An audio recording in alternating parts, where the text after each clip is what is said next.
की रक्षा करी, संतों की रक्षा करी, पर प्रथम गौशाला की स्थापना शंकर भगवान ने करी। और शंकर भगवान ने गौशाला की स्थापना करने के बाद उसकी जिम्मेदारी भगवान श्री कृष्ण को संभलाई कि हे श्री कृष्ण, आप इस गौशाला की देख रेख और संरक्षण करेंगे, इन गौ माताओं का लालन पालन पोषण करेंगे।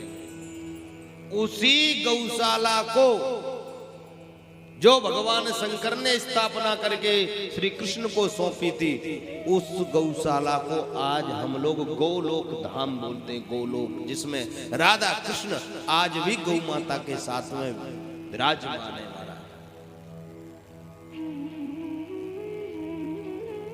तो शिव तो उसी पर प्रसन्न होता है जो गौ सेवा करता है, ध्यान देना। और शिव उस पर से भी ज्यादा उस पर प्रसन्न रहता है जो नंदी सेवा करता है।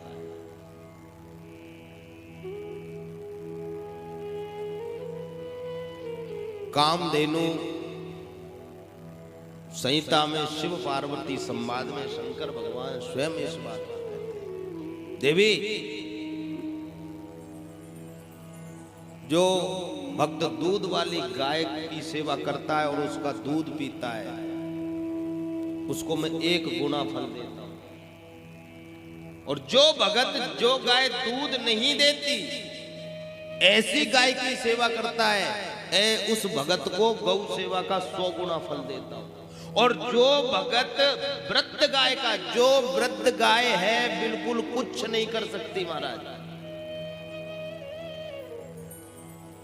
उसके नीचे सूखा करता है, उसके नीचे झाड़ू लगाता है, वृद्ध गाय है उसके भोजन की व्यवस्था करता है।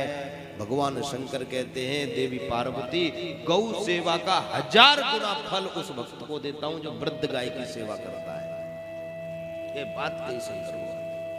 और इसी बात को फिर नंदी पर घटाया तो बोले, जो भगत ऐसे बैल की सेवा करता है जो बैल खेतों में जोता जाता है। अब आजकल तो बैलों की कोई खेती नहीं है, सब ट्रैक्टर और मशीनों से हो रहे हैं, पर फिर भी शंकर भगवान ने, शायद प्राचीन काल में खेती बैलों से ही हुआ करती थी। जिन बैलों को हल में जोता जा सकता है, ऐसे बैलों की सेवा करने वाले को 1 गुना फल देता हूं। और जो बैल वृद्ध हो गए, ऐसे बैलों की जो भगत सेवा करता है, जो नंदी की सेवा करता है, उसको 100 गुना फल देता हूं। लेकिन जिस नंदी पर मैं बैठ करके चलता हूं, ये नंदी है, ये खेतों में नहीं चलने लायक है। नंदी में और बैल में अंतर है, प्रधान जी अच्छी तरह जानते हैं।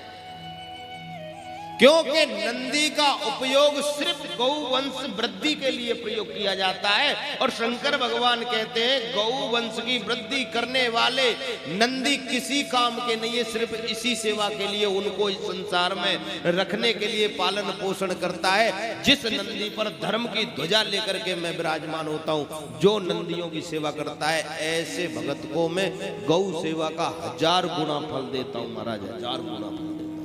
गौ सेवा के साथ नंदी सेवा का फल भी शंकर भगवान ने बताया माता पार्वती को।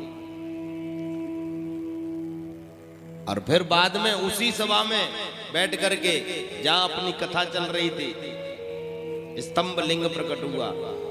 सारे देवता स्वर्ग के एक तरफ ऋषि खड़े हुए थे, एक तरफ ब्रह्मा जी, एक तरफ नारायण, और घोषणा करी, सुनो भाई सब देवता, मेरी बात सुनो, मैं मुख्य बात बता रहा हूं आज।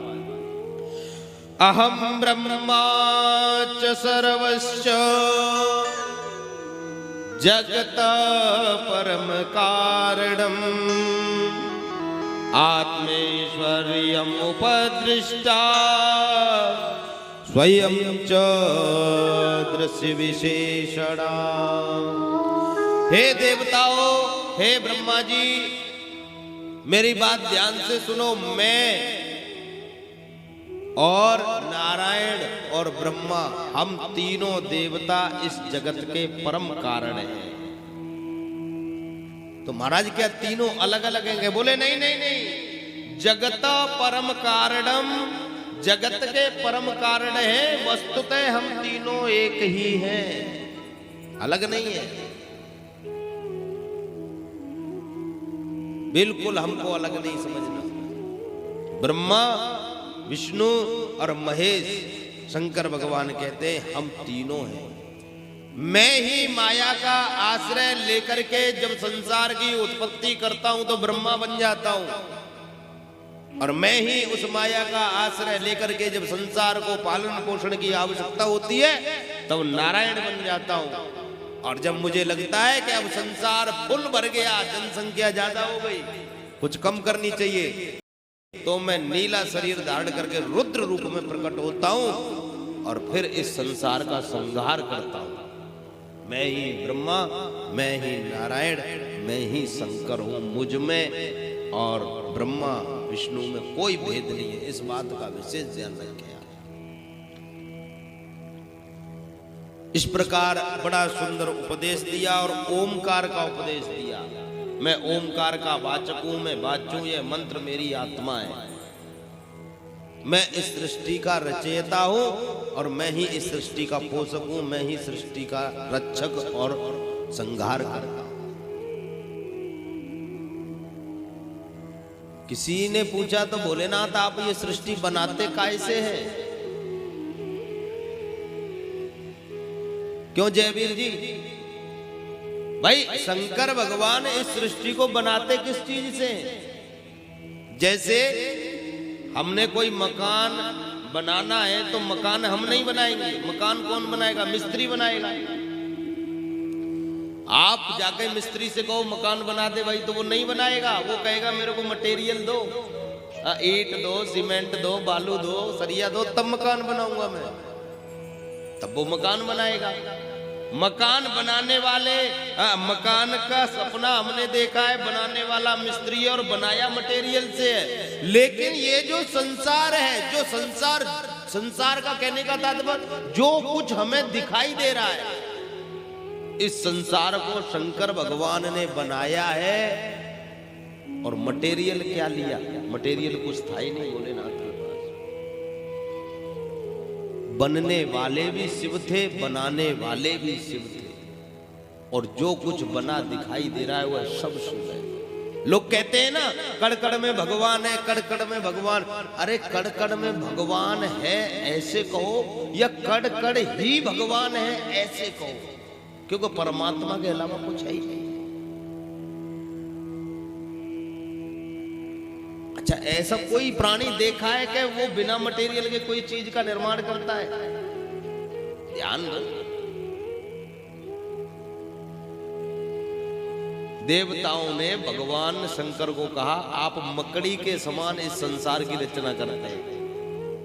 अब मकड़ी की तरफ ध्यान दें। मकड़ी को आपने देखा होगा कोने में या छत पे बैठी होती है और वह जाला बनाती है अपने बच्चे रखने के लिए, आपको रहने के लिए। क्या बनाती है मैया? जाले का निर्माण करती है। तो अब जरा विचार करो, वो जाला किस चीज का बनाती है? क्या वो धागा खरीदने मार्केट जाती है? धागा कहां से आया? धागा नाम की चीज मकड़ी के पास है ही नहीं, बल्कि वह अपने शरीर का सिंचन करके ही उस जाले का निर्माण करती है और उसमें